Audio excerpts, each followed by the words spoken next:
because it takes incredible strength to say there's something wrong and you're not feeling great.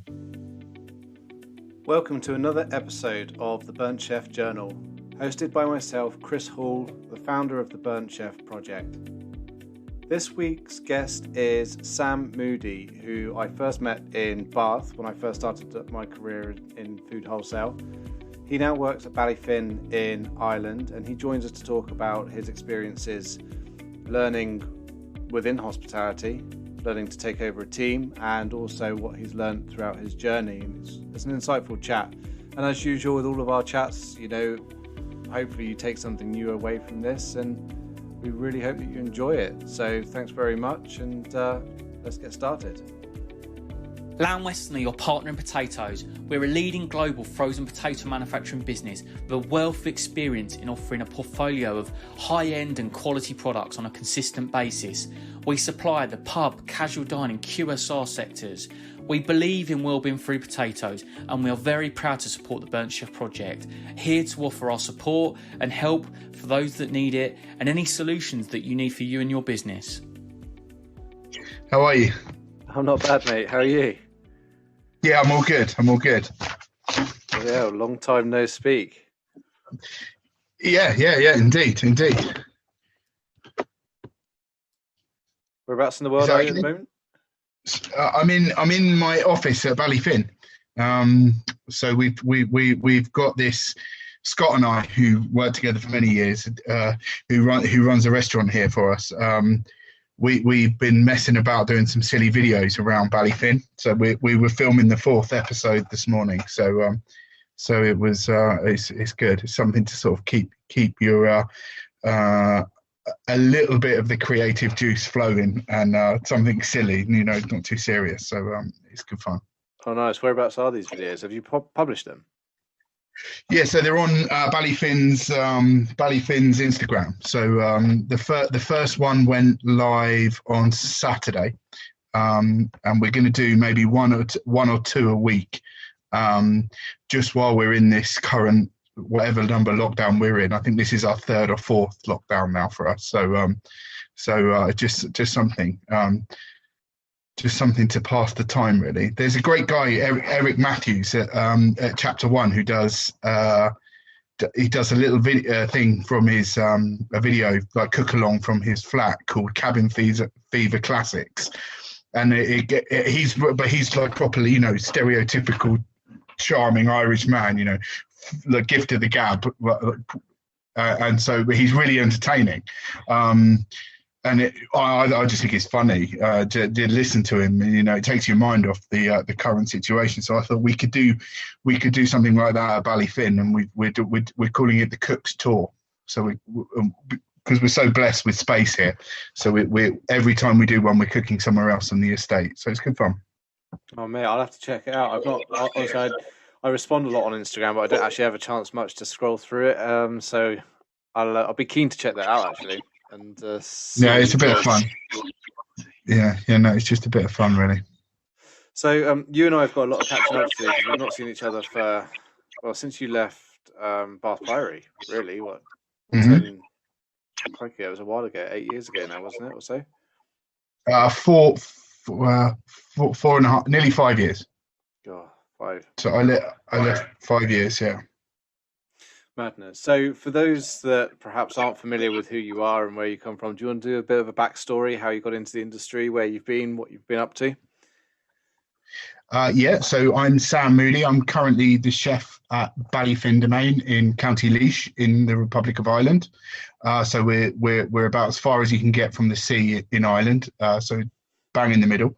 I started my career at 16 when I went to catering college after I left school.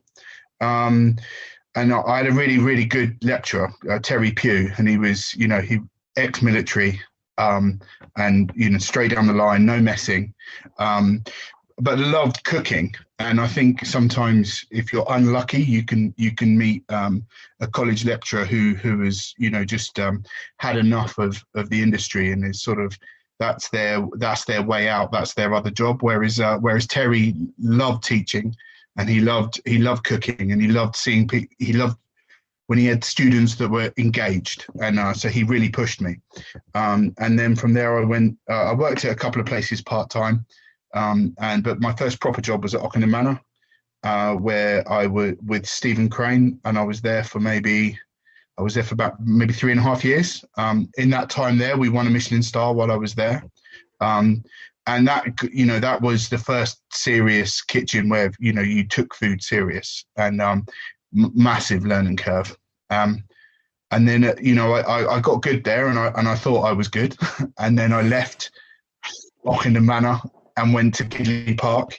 And then I sort of had to quite quickly reevaluate how good I was when I went to Gidley. And I was, really massively out of my depth. And but it was amazing, hard but amazing. And I stayed at Gidley for 4 years, I think. And then Bath, and then Bath Priory. I went in as a sous chef at Bath. We'll probably come back to that, but it went a bit wrong for the head chef there, and it was really bad. And I sort of flagged my concerns to Michael, and he said, "Well, you've basically been doing it, so do you want the job?" And I took the head chef's position at maybe 26, 27. And then I stayed in the Bath Priory for 7 years, and where I won my own Michelin star, and then it, again, time to move on. My wife and I were trying to open a little restaurant in Bath. It wasn't happening, and to be honest, I probably wasn't in the right place mentally or in my career then to be trying to launch my own restaurant. And so I came to Ireland. I knew Damien, the GM here. We'd been chatting for a while, and he got me over. And I didn't. The minute the gates opened and I saw the property, I thought, I can spend some time here. It's a very special place. That's incredible. I mean, it's strange to think that you and I are catching up over this platform when once upon a time I was trying to flog you grouse that had probably been frozen from the year before, and now we're talking about mental health, years later.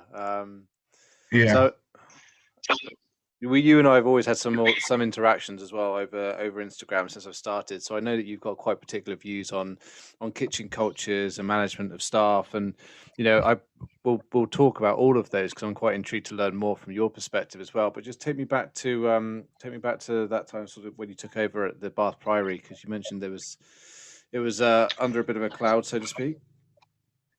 Yeah, it was going wrong, and I think your first head chef position's hard because you've not, and especially for me. I mean, I think I was never officially a sous chef at Gidley Park. I'd be introduced as a sous chef, but I was never officially a sous chef. I had I had no experience of managing people. Well, you do, but you're not in the same realms of running a kitchen, because I think being a head chef is very different from anything you do up until the point you're a head chef. So, and then for me, it was very stark. I had 6 months with someone doing it wrong, and then I took over. And so, yeah, we were turning probably maybe 2-3 chefs a week. At the start we were working 100, maybe 130 hours a week to open, to reopen Bath, which is fine if it's a short period. You don't mind. Maybe 130 hours is a bit extreme, but we were 6 a.m. till maybe 1 a.m. most days for the first couple of weeks launching the Bath Priory. And I mean, so you could argue there you're just victims of your own success, because the hotel had closed. We did a relaunch, and what Michael Caines, that is very good at launching kitchens. He understands that PR marketing strategy so well, and we launched with success, from a business point of view. But when you're still doing 100-hour weeks 3 months later, there's something's gone wrong. If you haven't managed to create systems that are sustainable, you can, something's going wrong. And so it was forever. And I'd be on my day off and I'd get a phone call to say, you need to come in tomorrow. We've lost another chef. And it came to the point where it was killing me. But it was funny because the chef there was he was obviously suffering massively with his mental health, but the only way he could channel it or was to bring everyone else down with him rather than support, see where there was support. And he was a particularly unpleasant person at that time. And it just was getting worse and worse and worse. And I think maybe for the third or fourth weekend on the trot, we'd had to send someone to Taunton, which was Bath to Taunton's 45 minutes, an hour drive maybe. Yeah. So already in the pomfret, and we had to send someone to Taunton to pick up fish because said chef had forgotten to order the fish.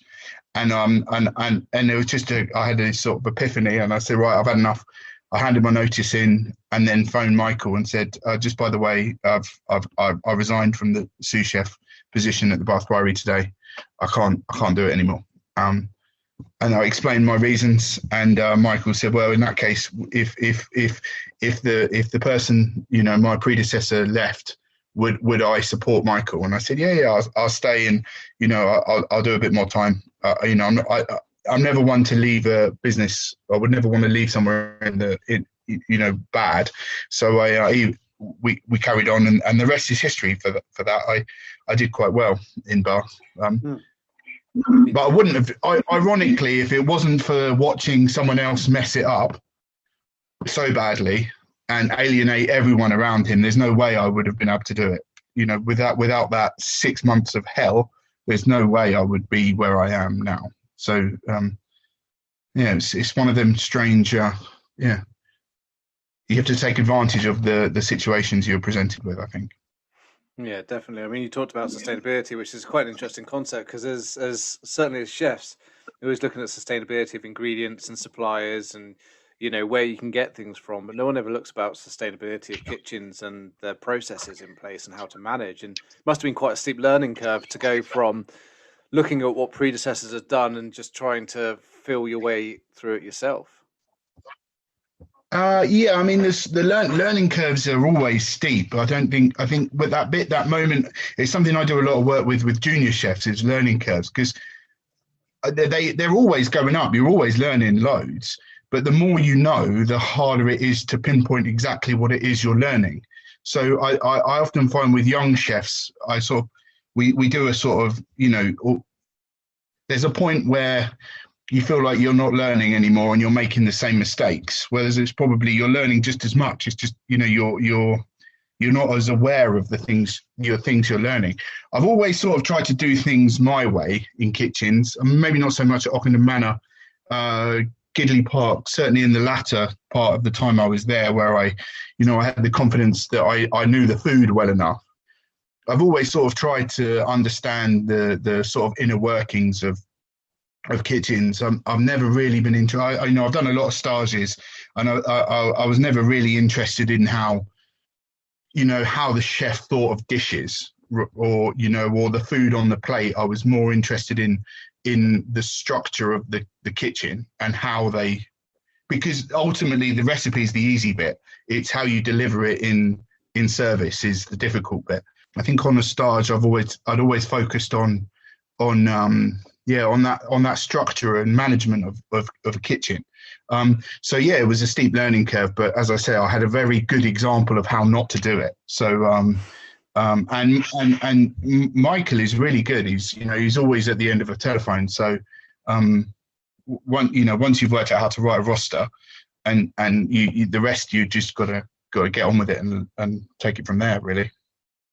So what were some of the first things that you started to introduce in order to combat that high turnover rate, and obviously the impact it was having on staff?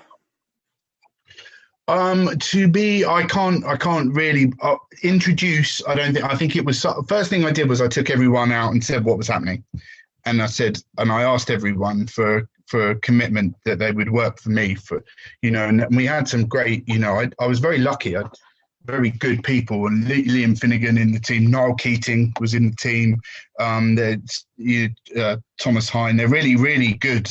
Josh Barlow, they're really, within themselves, are really good chefs. You know, they've all gone on to do great things. So, I mean, from that point, you know, I was quite lucky, as I knew I had like 4 or 5 guys who were, you know, who had my back and who could do the work of maybe 3 times as many people. Then, you know, so within that little team, I knew I was going to be all right. But, you know, I made loads of mistakes in the first year. I employed the wrong people. I didn't probably see a significant reduction. There was an immediate reduction in that, as in it was a much nicer place to work.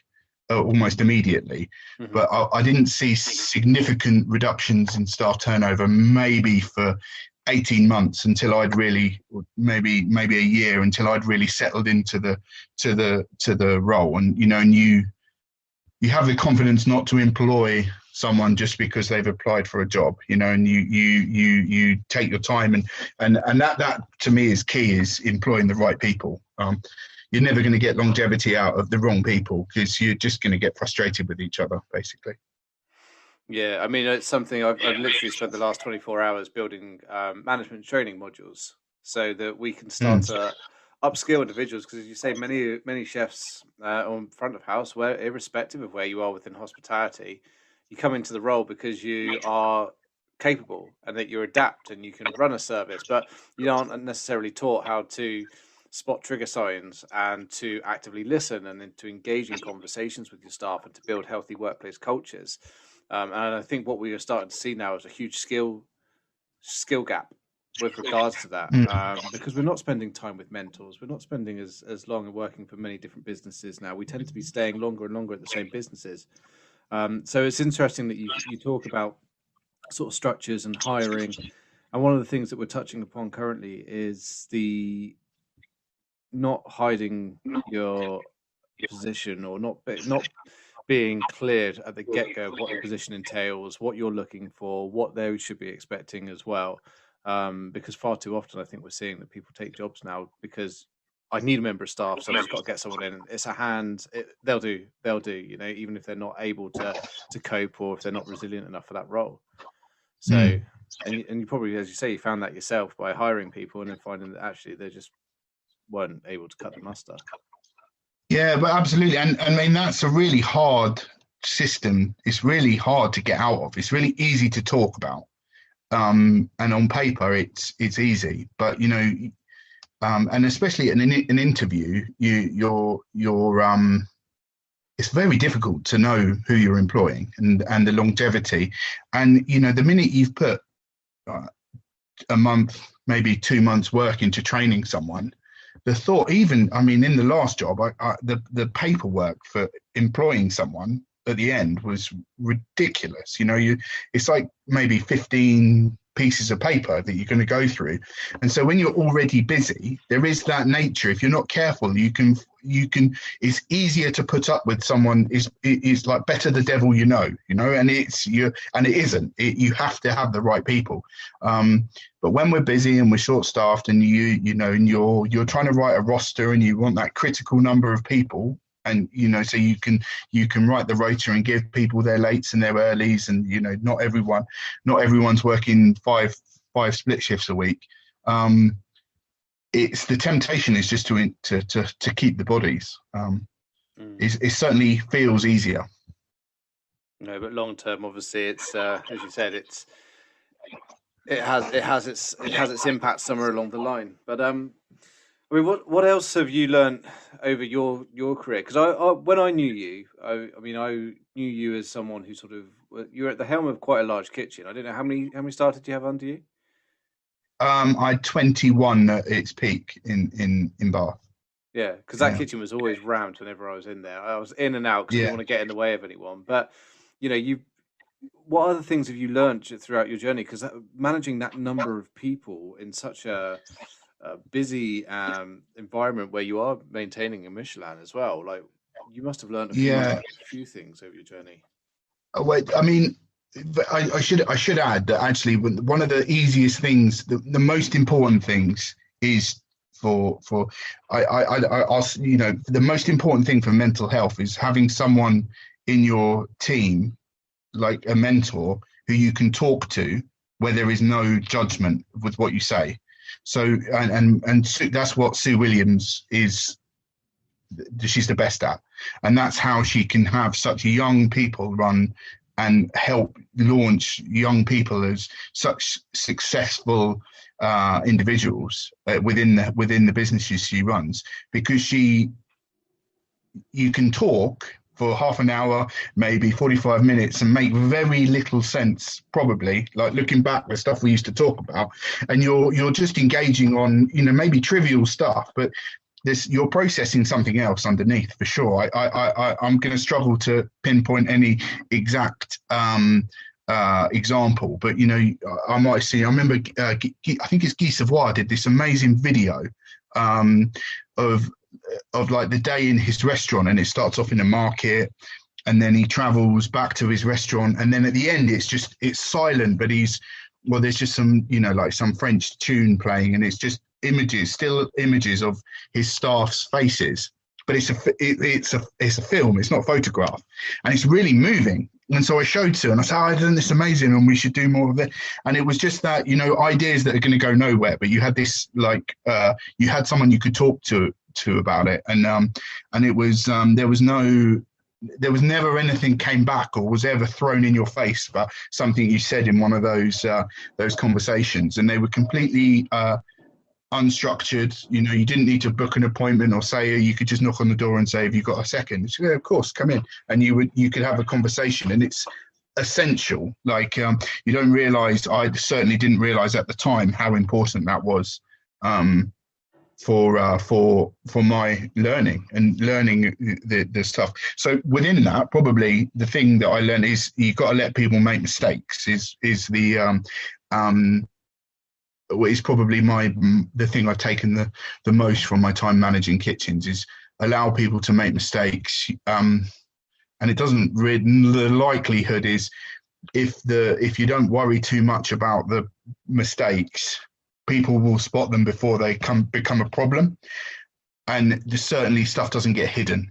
And when you're trying to make, I think I had 17 chefs and four KPs who used to help with the prep.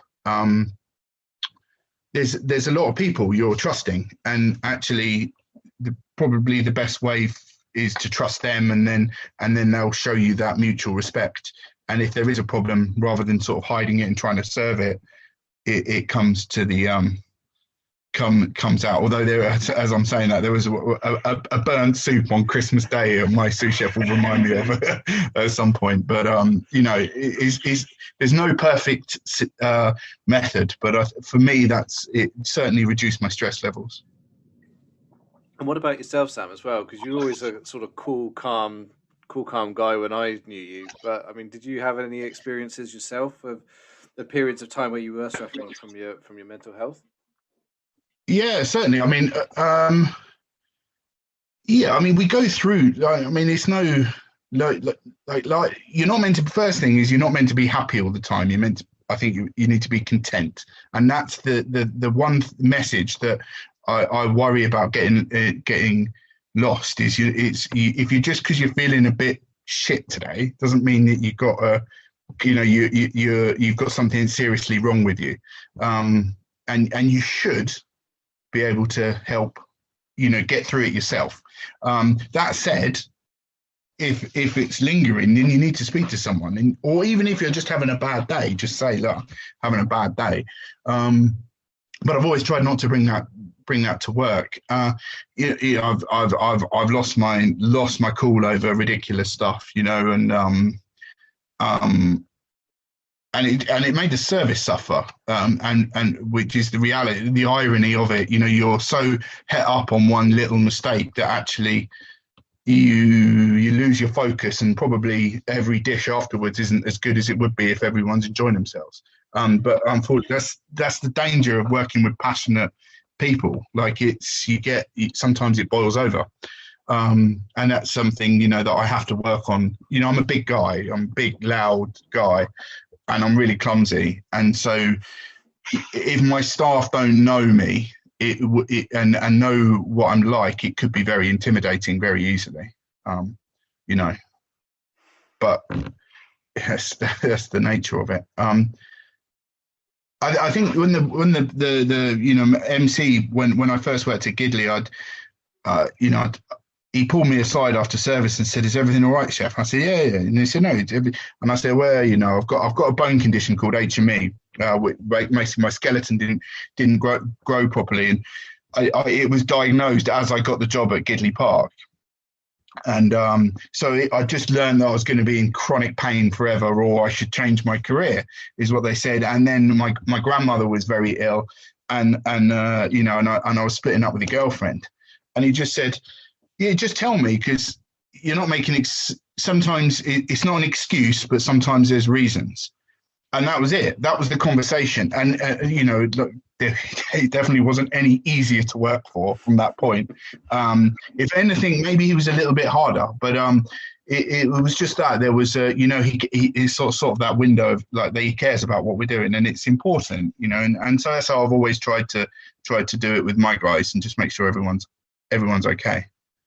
Yeah, and I think there is a big misconception. I think as we go on with this journey as well, in terms of destigmatizing mental health, there's that sort of like, everyone should be happy, skipping around the kitchen, whether you're front of house, back of house, and you shouldn't ever feel bad or blue. And there are times like, in the current pandemic where you do wake up and go, "I've got no motivation today. I don't feel great. I'm just really, really feeling depressed today." But it doesn't mean that you've got a life sentence of depression. It just means that, you might be feeling blue for a couple of days. And it's an important distinction. I noticed it over here, especially because we're that little bit further north. I find it very hard to get motivated in February. And I know first year, and I was like, was it the right decision to come over here? Is that what's getting me down? And then you just sort of plodding on with it. And then you realise like the sun's coming up at like 9 o'clock in the morning. Like it's up properly by 9, and then it's dark again by 4, and it's raining, and you're like, no, it's fine. It's just fucking miserable out. Of course, it's it's what's it called? It's poetic fallacy. It's that weather is bringing me down. It's and someone that spends a lot of time out in nature, you should be more aware of what effect the natural world has on you, and these cycles that we and I don't mean like hippy dippy stuff, but it's just there was a point in our time where we'd have just been hunkered down, sheltering out of the wild weather because we didn't have another option. So it's just to keep going, and you're all right most of the time, but sometimes you're not, and you need to talk about it. Yeah. Definitely. And the weather does have a massive impact as well. I mean, I've got family over in Galway, and I don't think I've ever seen it sunny over in Galway. It's always grey over there. But like, not having access to like decent weather like we've got over here now, it's just grey all the time. And you wake up and go, can't sit outside, can't feel the sun on my face, and it does have a huge impact. And that's why sad seasonal affective disorder is a thing, because vitamin D has such a profound impact on the human body. So yes, it's a weird one. But getting outside and doing your own gardening and being active and out and about must be good for you, hey? Yeah, 100%. I mean, I think there's something about being outside. It's very hard to feel sorry for yourself when you're outside. I think there's something.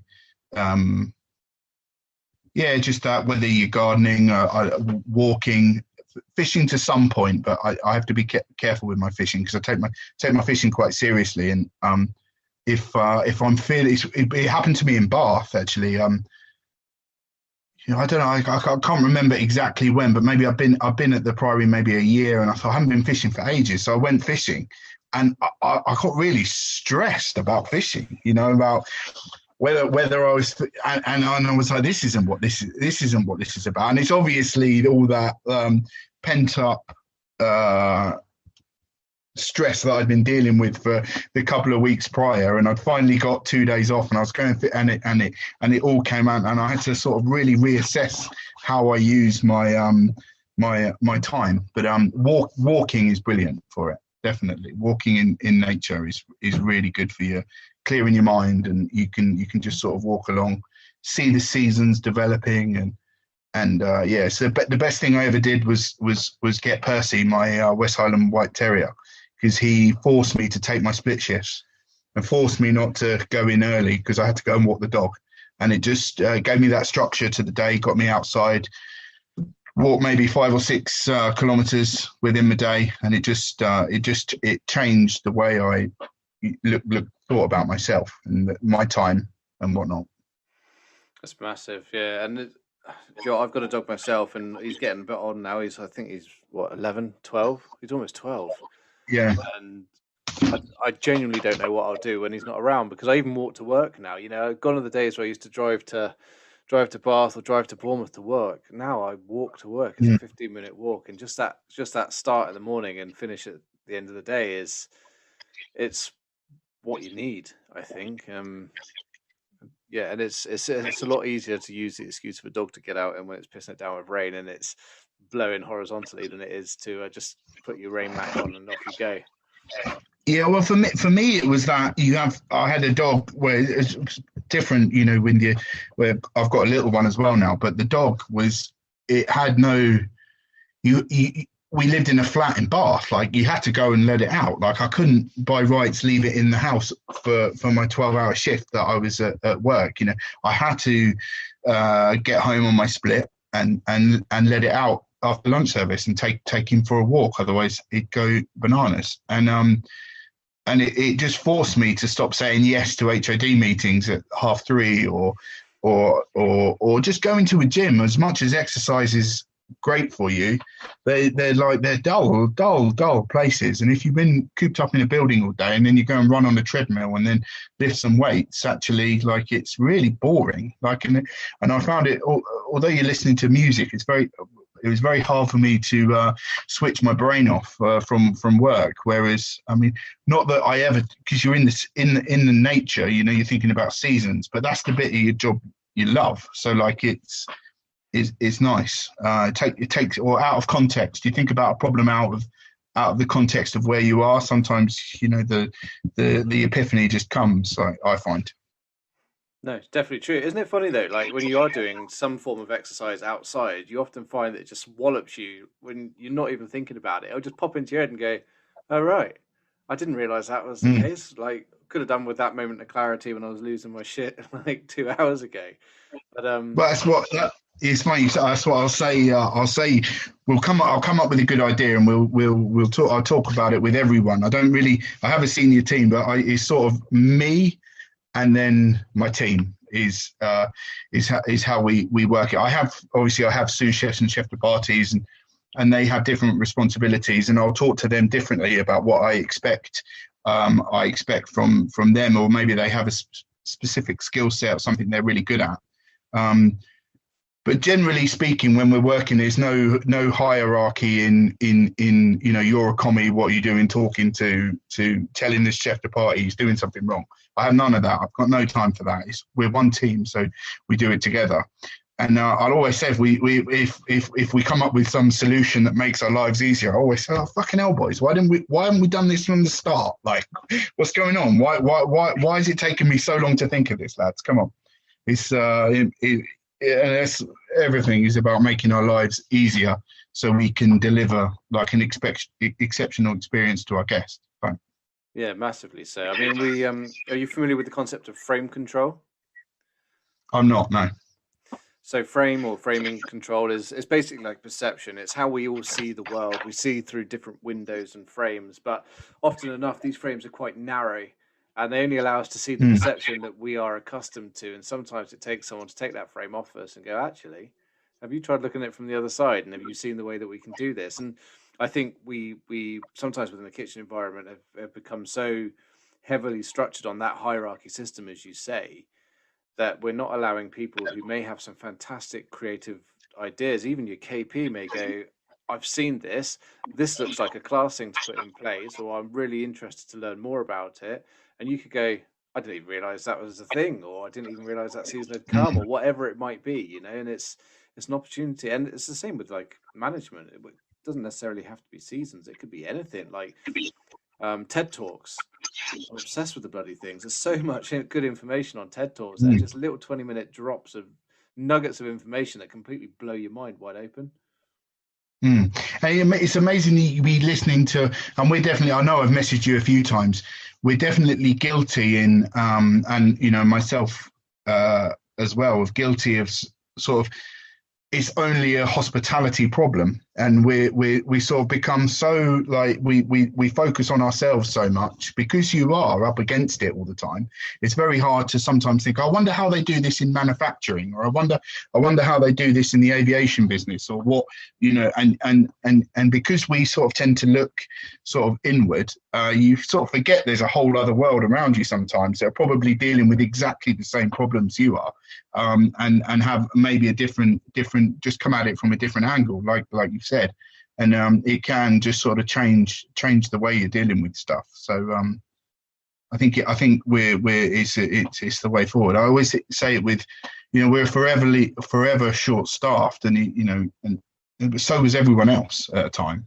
Especially doctors and nurses, and struggling to get people to fill the roles that we needed. And you think, yeah, but so's everyone else. Let's just focus on what we can change, rather than these chefs that don't, or waiters or whatever, that don't exist. Let's look at something we can change, and the way we structure our day or whatever, make it a little bit more achievable. Obviously within that you have to temper your ambition and your guests' expectation, which changes with the, how much money they're paying for their dinner, I guess. Yeah, massively. So I think, and that's where the Burnt Chef project is really born. I mean, as you know, I came into the food industry. I started looking after accounts like yours and the Royal Crescent as my first introduction into the food industry. So I mean, I don't know whose good idea that was, but before that, I'd worked in multiple industries, such as mechanical engineering, travel industry, insurance industry. So I'd worked in offices, and I think that's what really struck me when I first came into this industry. I had a massive amount of respect for how people within this industry operated, with the pride and the passion and everything else. But then I was looking at some glaringly obvious differences, like, it could be the sexism or the bullying, or we can go as far as the physical harming of each other, because it seemed like a funny thing to do. And I think, and I try and picture that in a different environment. I try and picture that in an office that I've worked in, and gone, no, it just wouldn't have happened. It just wouldn't have been happening. And if it did happen, he'd get dragged off site by a policeman. Like that's just that.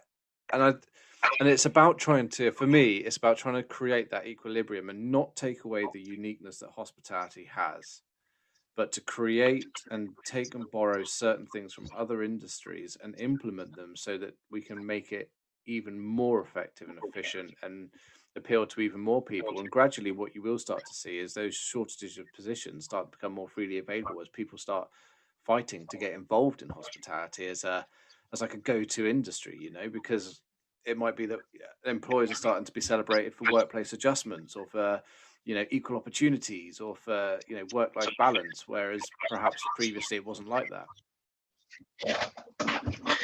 I think we're quite uniquely placed as well, because I mean, especially new run teams like I do, I'm not really confined to doing. I can do whatever I want, with as far as the food's concerned. So as long as our guests, I mean, the minimum criteria for me is I have a happy I have a restaurant full of happy people. That's all I really care about. And then within that, the only way I can do that is having a happy team. So it goes guests, then my team. But you can't have one. You can't have the other without one. The first thing. We're so uniquely poised to look after individuals because you can adapt and you can change and you can, I did a lot of that in Bath. I had an autistic baker, and it took a long time to work out that the best place to put him was on pastry. And you did the traditional, you started on garnish, and he'd have good days and he'd have bad days. But what he really struggled with was he couldn't change. So if the services are different, they change. And it took me about a year to work out probably the best place to put him is on pastry. And he made bread. I mean, you wouldn't. The thing is, because you wouldn't normally give a green commie, the bread to make. But for Seth, it was different. You showed him how to make it, and that was it. He made it as well as me, or as well as my pastry chef, from the first day. And it took a lot of time and a lot of conversations with both him and his parents. But like he made it, the bread was amazing. He made, like, it was class. And I think that's what he does now. I've lost touch with him. I think he runs a bakery. But like, it was incredible to see him find his slot, his cog, you know, like, and then we were off, and we were stronger because of his whatever you perceive it as, his limitations. We became because we work to them, you become a stronger team. I think that's really important. It's a lot that we can learn about ourselves and the way that we operate just by looking at certain individuals like that. And, you know, it's like the same reason a couple of my mates are autistic and they are computer programmers. Why? Because they'll quite happily sit there and program away until their heart's content. And it's that sort of, sometimes it's that attention to detail that you're looking upon people's strengths rather than viewing things as weaknesses. And that's quite an interesting and profound thought, really, isn't it? Bearing in mind what a diverse, eclectic mix of people work in hospitality. Yeah, absolutely. You know, it takes all sorts to make a bag of sweets. So you need them all. You need everyone. Otherwise, I imagine everyone was that, like, and I've been in where everyone's uber ambitious and uber driven, and it could create such a tense atmosphere. But you need someone who wants to stay working for you for 7 years or 8 years. You need someone who is energetic and uber ambitious, and they've read every book, and they know what he's doing in Dublin, and they know what he's doing in London, and they're just excited by everything. And then you need someone who's going to make a sandwich and care about a sandwich and a breakfast as much as I care about my sauces or whatever. And you need someone who's going to take pride in washing the plates, and it's just trying to bring that all together is like this never-ending task, but it's that's enjoyable. It is. It's never something they tell you when you take on a kitchen, is it? Well, it's just something you don't think about when you're well, maybe you do, but you I don't know, maybe I did, but it's not. I don't think it's talked about enough is how difficult it is to structure a team. And it was something I noticed actually when Niall left the Bath Priory, and Niall was in any way, shape or form an aggressive chef. He's very calm, he's very collect, he's very organised, and just has bags and bags and bags of natural talent and like an unfaltering work ethic. But so he was a really good teacher. But even when he left, and I was like, there's going to be some big shoes to fill when he goes. And the day after he left, we were better, because Will, who I didn't realise, hadn't noticed how good Will was when he was stood in the shadow of Niall, suddenly can do what he wants. And it's not, I don't mean it to sound negative, but, you know, Niall being there really held Will back from what he could do, and then suddenly he could show off everything he'd been taught by Niall and all his own ideas that maybe before would have been tricky for him to implement. So it's I like those sort of surprises. I look forward to them. I wonder whether or not, do you think then you've got individuals within your kitchen currently who you could almost assign the role as teacher to and try and develop those perhaps who may have ideas of their own but don't know how to implement them? Maybe it's very difficult. I mean, there's 4 of us in the team now, so it's very, very difficult. Very different kettle of fish. You know, post COVID, what the business will look like. It's going to be very difficult. I'm not very good at giving people defined, structured roles because I personally hate structure. So I find it very hard to implement a structured system that, means maybe Le Manoir-esque training files and development stuff. And I certainly understand it. I can think of nothing worse than going through my own personal development file. So it would be disingenuous of me to suggest we do something like that. So that is there. But it's something I sort of try and work on. I've got them as good as I can for me to do them. But, it's something I think about, but don't action. Very rarely action. But it sounds you've still got a successful career in a lovely place, and you're doing well. So it's just horses for courses, isn't it? Well, 100%, and that's where I think mental health comes into it. There is nothing worse than someone asking you how you feel or how you're doing if they don't care. Like if you to be a manager, to be a good manager, you have to genuinely care about the people you're working with. Otherwise, what's the point? And that's why I've been successful, is because I care about my team. I care about them, and so then in turn it becomes mutual. I remember one of the first sort of things I thought. I've never really been particularly ambitious for accolades, because they're careful what you wish for, but because they're incredibly stressful to maintain. But something I've always thought I wanted was people who work for me for a long time. I'm not really generally I want 2 years from someone. Less than 2 years, less than a year, it's a waste of my time and a waste of their time. Generally, not for everyone, but I want 2 or 3 years. So there's that. You can learn everything I do, and you're going to have a really positive impact on the team. We're going to learn some of your how you view running a kitchen, or you're going to have some influence on us. And generally that works. That's probably the thing I'm most proud of. My pastry chefs, I think he's worked for me for 7 years, I think, and my sous chef's 5 years, and I'm not easy to work for. I'm unreasonable. So it's nice. And I mean, that's what I sort of set out. I wanted longevity out of my team. I wanted to work out how to get longevity, and that's what I achieved. And that's enabled me to work in country house hotels, because it's 7 day a week operation. It's always 7 day a week. So it's you need that stability. It reminds me of something I did last week, the back end of last week, which is called a self-actualization leadership profile. Have you come across these? Maybe. Is that maybe? Explain.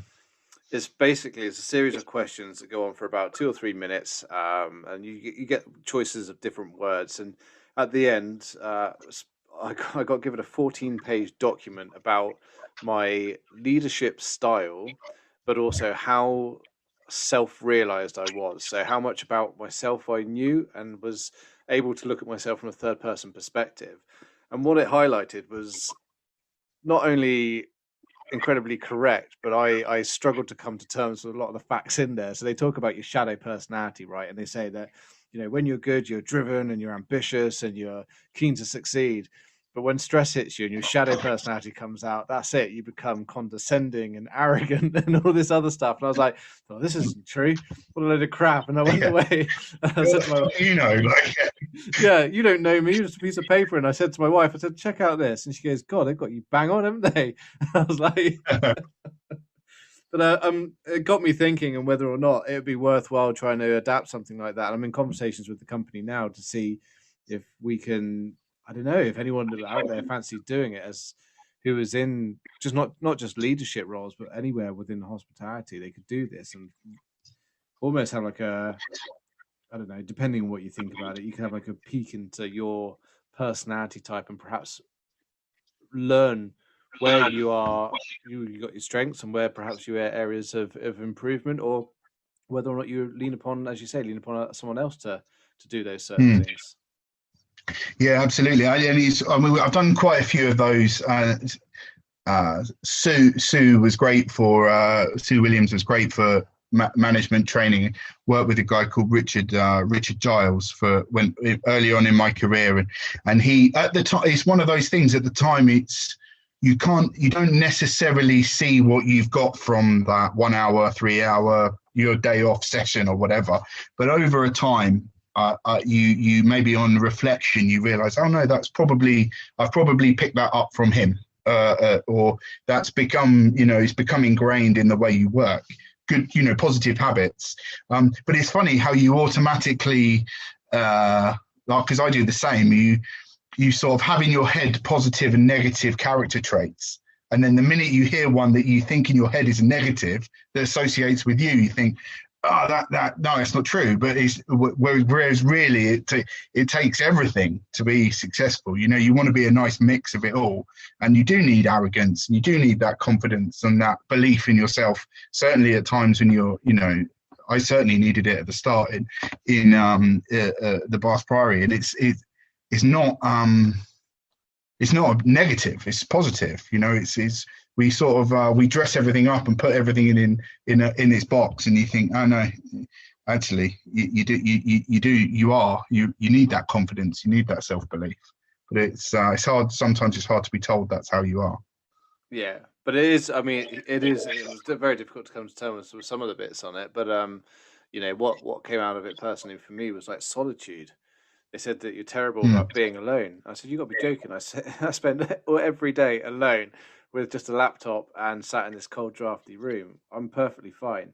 And I sat there and I thought about it amongst some of those other feedback things and thought, I do struggle with being alone. I can't remember the last time I sat alone without a pair of headphones in, without a book. I wasn't learning something, or I wasn't working, or had a distraction like my phone. I can't genuinely remember the last time I sat and did nothing but just listen to my breath, which for someone that works like I do and all talks about mindfulness, and I hadn't done it for, I couldn't honestly remember. I couldn't tell you how long I'd done it for, and I did it that evening. And do you know what? That was amazing. And so it's got me thinking about the other things on there now, about things like the arrogance, and some of them were just too harsh to say out loud. I don't want to admit them to myself yet, but but development points nevertheless, But either way, even if you're sat in an office, maybe on your own, but everything you're doing is for a group of people.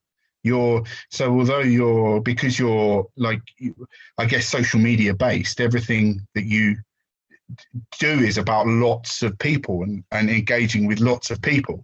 As I say, why are you a chef? It's because I love the outside world. And people think, well, you're in a kitchen all day.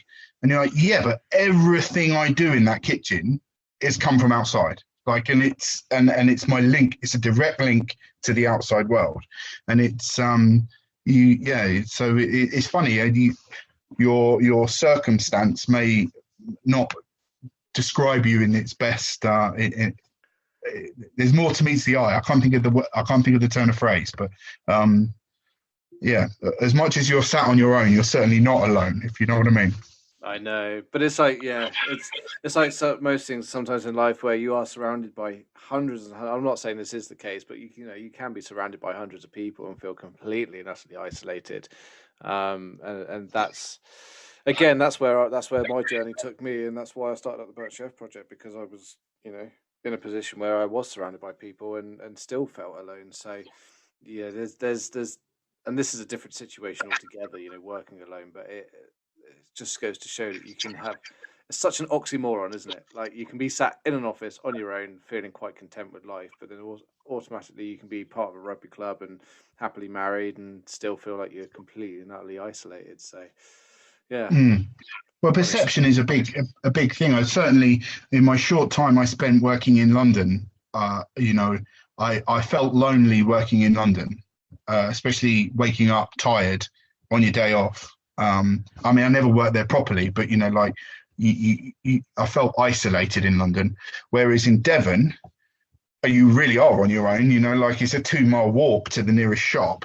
I was fine. I never felt lonely down there, because the likelihood of the person you meet probably cares about you because you're in the countryside, and I don't mean that in a soft over they'll ask you if you want a lift, or they'll ask you if you're okay. They'll stop and say hello. Whereas it's a little bit different in London. Not that people aren't caring in London. I think it's one of life's misconceptions. But it's funny. I did a stage at Pied à Terre, and it was when It was Shane Osborne. It was two Michelin stars, and it was when, what do you call it? Taste of London. I think it was the first ever Taste of London, and they were doing this tuna dish. It was rolled in sesame, I think, and then it had peeled Jersey Royals, like as a salad.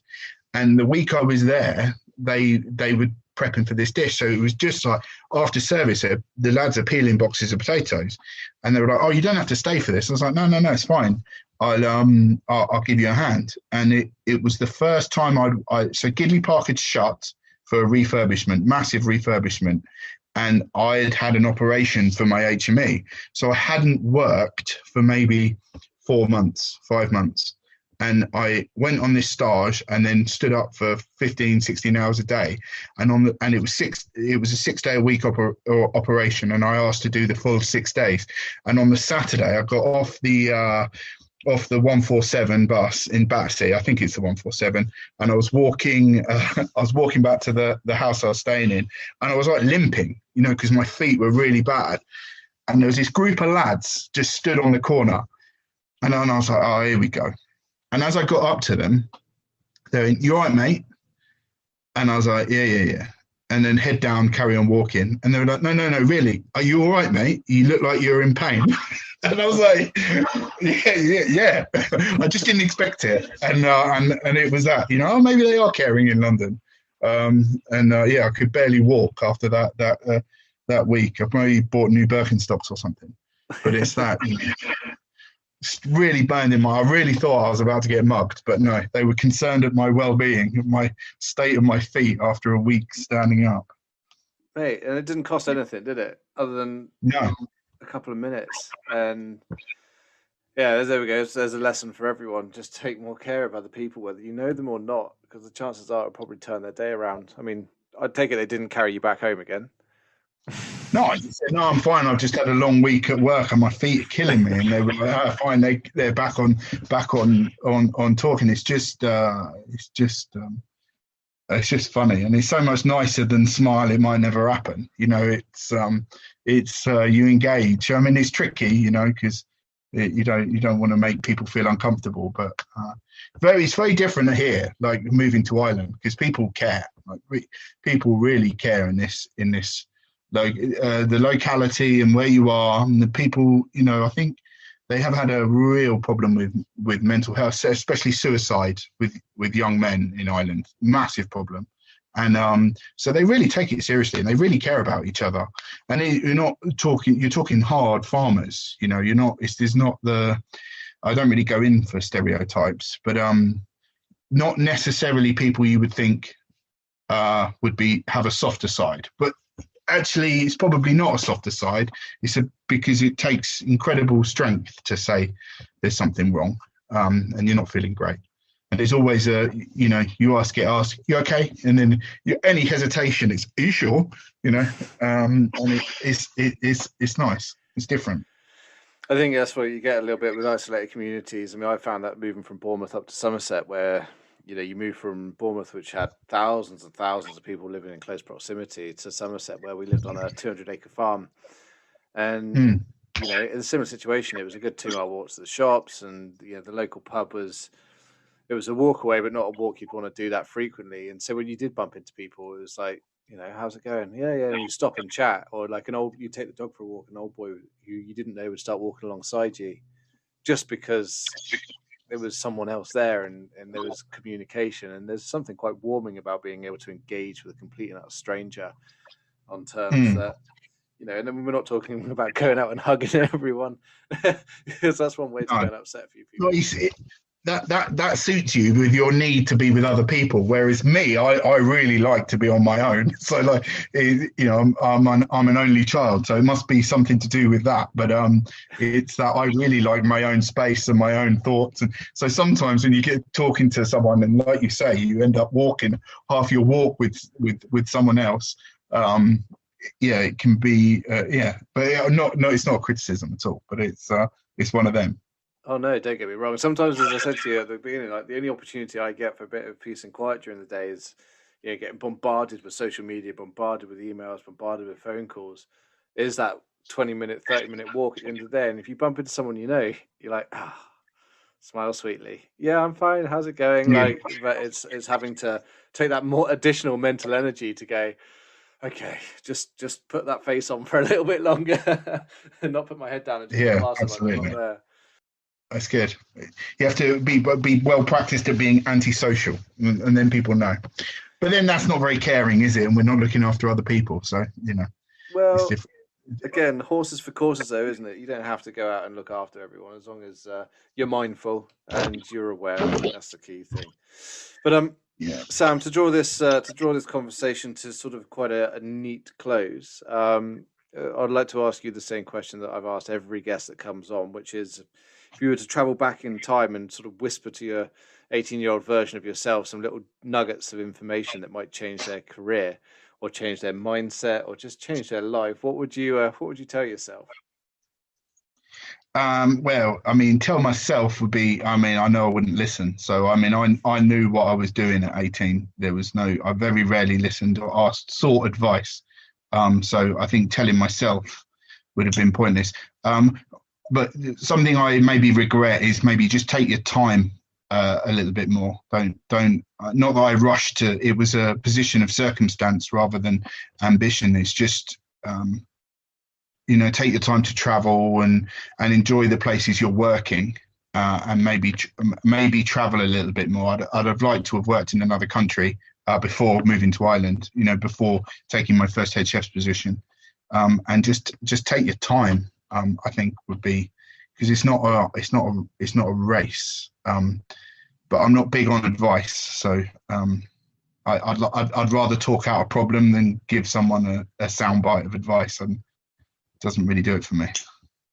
No, mate, I appreciate that. Thank you, and thank you for coming on. Was there anything else that you wanted to add at all before? So no, it's interesting. I don't really know. I've lost touch with how the structure is maybe in the UK now, but something I've definitely noticed that empowers or enforced me to think about working hours is paying your staff for every hour they work, as in the salary they're on. Because to be we're a business, we make money. But we pay our staff for every, if commis, chef de partie, senior chef de partie, up to sous chef, senior sous chef, and myself, who are the only people in the kitchen who are salaried. So if the chef de partie works 60 hours one week, we accrue the time over, and they either get given back in time, or they're paid for it at the end of the year. So it makes you think quite carefully when you're writing a rota, and it makes you think quite carefully, tempers your ambition. And I think probably that's the when you look back and I don't mind it, because, I learned a tremendous amount from the places I've worked, but, I could probably own my own house, mortgage free, if I'd been paid by the hour by now. Yeah. And they introduced, as I was leaving, this thing called top up, and then claimed that everyone was being paid by the hour. And really what it meant was, if a chef de partie dropped below minimum wage on their annual salary, they were topped up, so they were paid minimum wage. And I just find that incredibly disrespectful for people that you're expecting to do an amazing job, and you're paying for skill. And it seems to be the only, maybe I'm wrong, but the industry where you can have someone who's exceptionally skilled and then not be paid for their hourly rate. I don't know if there's another example of that. I just don't know. But yeah, it's an interesting one. I must admit, I've never been paid. The only time I was paid hourly was when I was working in a convenience store. I've been paid salary since I was 17 years old, and the expectation has always been, if you're paid salary, to just I can't remember what the term is. Yeah, but if the business deems it acceptable for you to work the hours that it requires above and beyond your current set targets. But as you say, that just doesn't happen here. It just doesn't happen. And if the lads work, I think I haven't looked at it for a while, but I think everyone's on a 45-hour contract. We budget for 48. But everyone's on a 45 because you're not legally, you can't do more than 48. And then we balance it out with if they go over the 45, we accrue all that time. So if it, because we're quite seasonal, so if it comes to it, then in February or March we're really quiet and everyone gets 3 days off a week. I mean, I don't know. It just strikes me as because you're not. It's different. Cater, you're set up not to be able to work your hours. Like there's something wrong with that, I think, in this day and age. And I think that probably needs to be addressed. It's incredibly difficult to, the margins are completely tight, very tight. So I completely understand why people were nervous about doing it, but it is possible, Well, I mean, this gets me onto a whole other subject, one that probably we shouldn't get into too much detail because I'm quite passionate about this one, but it's about, I've done a lot of research recently into the cost of retention, and I genuinely do feel, I mean, contention and wastage are probably the two key areas within hospitality where the profits just, well, one literally goes down the drain and the other one walks out the door.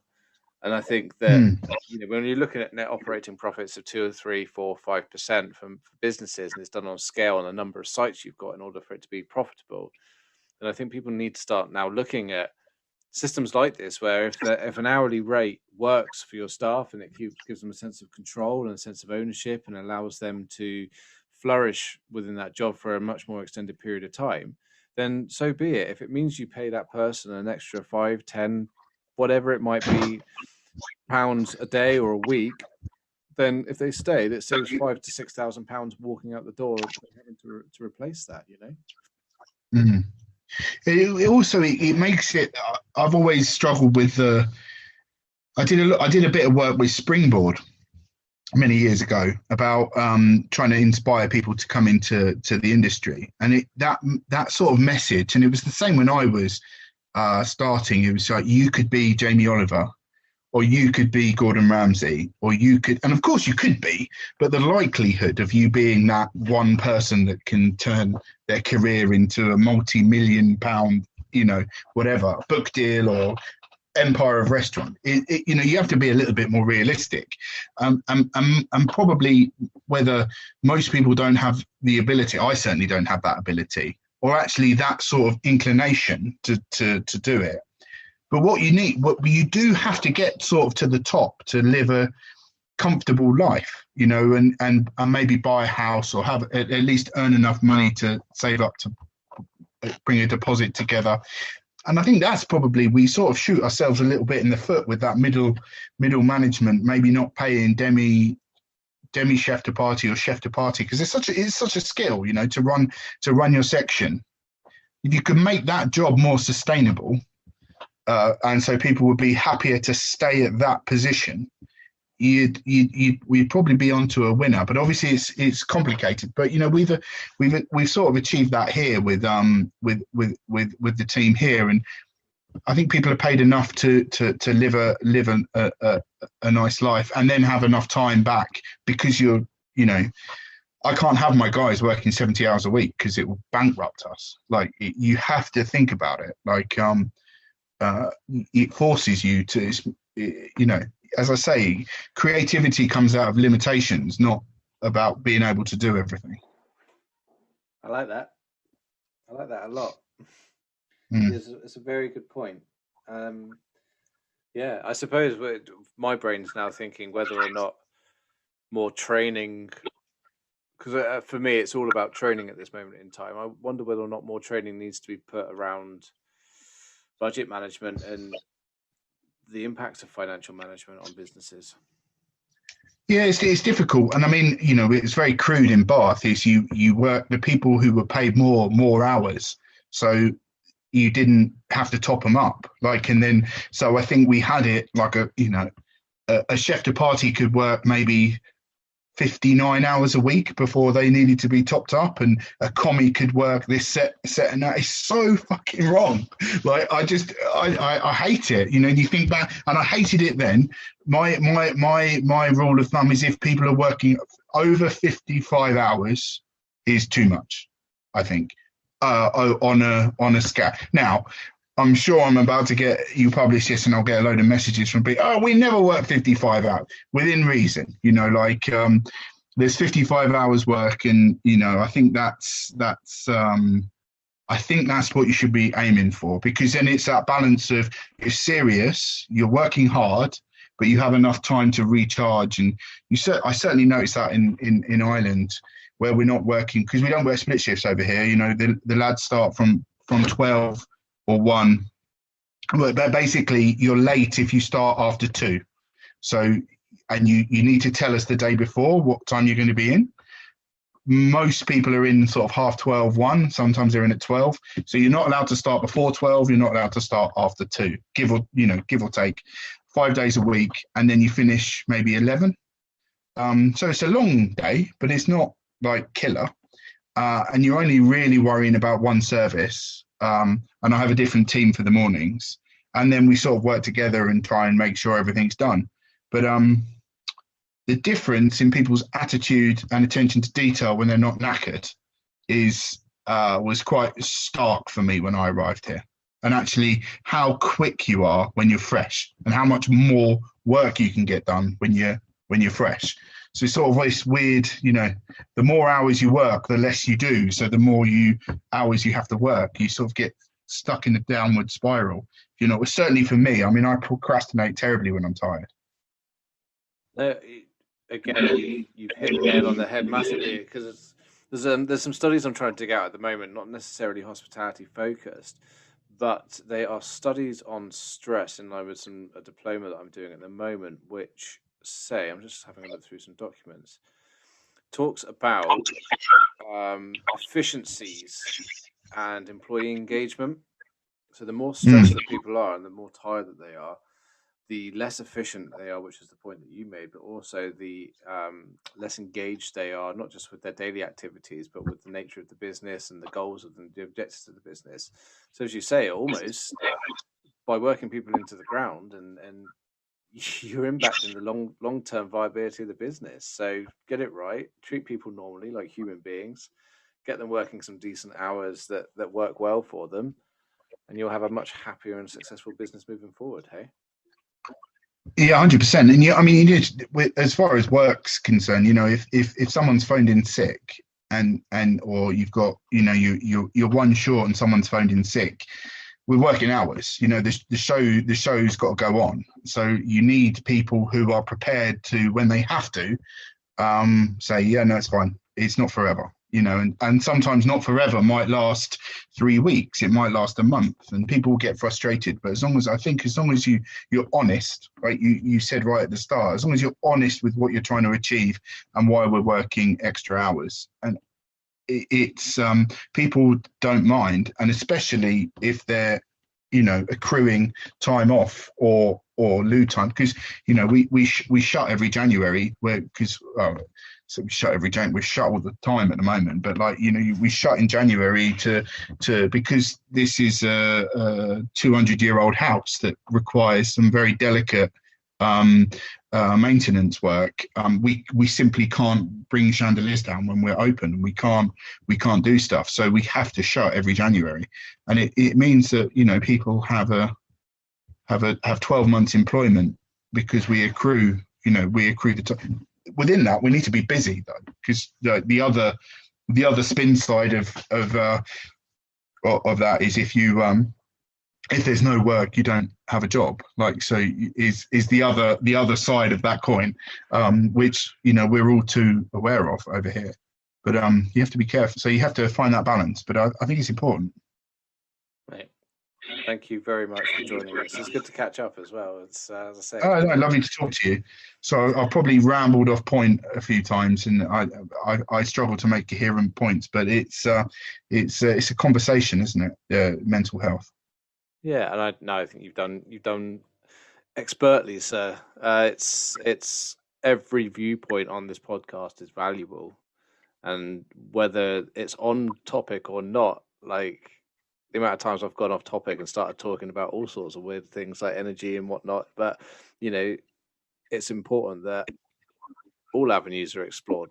no matter how far from the original point they are, because they might unearth something that to someone out there they could provide that paradigm shift or that little nugget that you go, oh, well, I can change that within my business, or I can change that with my life, and that will make me better, or it will help me. So thank you for coming on, and thanks for talking so openly, and thanks for sharing your knowledge with me. Oh, no, my pleasure. Thanks ever so much. See you later. My pleasure. Bye. Bye. So that was another episode of the Burnt Chef Journal with Sam Moody there, who I've known for a few years.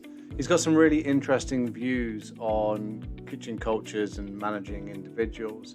But it was also very interesting to find out about how they were paying their staff as well, especially over in Ireland, whereby certainly at Ballyfin, they're paying for a set amount of hours, which, is, I think, definitely something for the hospitality industry everywhere to start considering. It does force us to be better managers and also look after our staff's well-being in a much more proficient way. So, food for thought there. And as usual, if you want to support us, head over to the Burnt Chef website, and we look forward to seeing you next week.